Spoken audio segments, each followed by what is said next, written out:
Hi, I'm Hub Arctic, along with our senior editor, Eric Edholm, here with more of our exclusive NFL Way We Hear It. What we're hearing out of Indianapolis is that Jim Caldwell probably is safe right now as the head coach of the Colts, in spite of the 0-5 start, may even survive the season no matter how disastrous it becomes. But we have heard from people close to the organization that as the Polian family transitions that front office somewhat, Chris taking over more power, Bill stepping aside, that two names to keep an eye on if they change their mind are Jeff Fisher and John Gruden. Now, Jeff Fisher, allegedly a very good relationship with the Polians, would obviously be a perfect fit.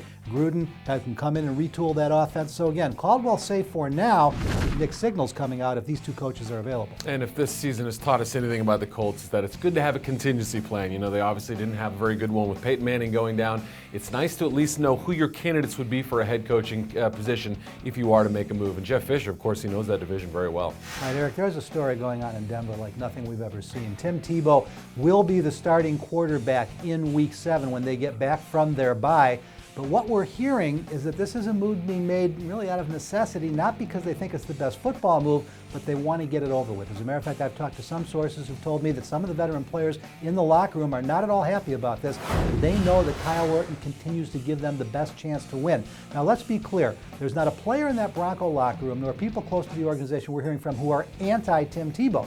Nobody's saying they don't want the kid to succeed, that he won't eventually succeed. It's just he's clearly not ready yet to run an NFL passing game, and John Fox appears to have been forced into this more by media pressure and fan pressure than necessarily running his football team. I think he would have looked very poor in the public eye had he not gone to Tim Tebow, based on the way that Tebow did energize the team against the Chargers in the second half.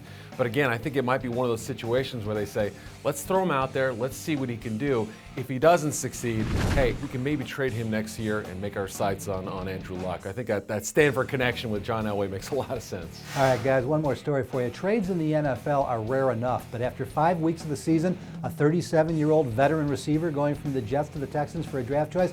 Why is Derek Mason being dealt? Well, we're being told he wasn't doing the job he was brought in for, not catching passes, but being a mentor to the young receivers on this football team. Apparently a little bit of a me-first guy in the locker room, not the reputation that he brought from Tennessee or Baltimore, but it didn't work out for him very well in New York.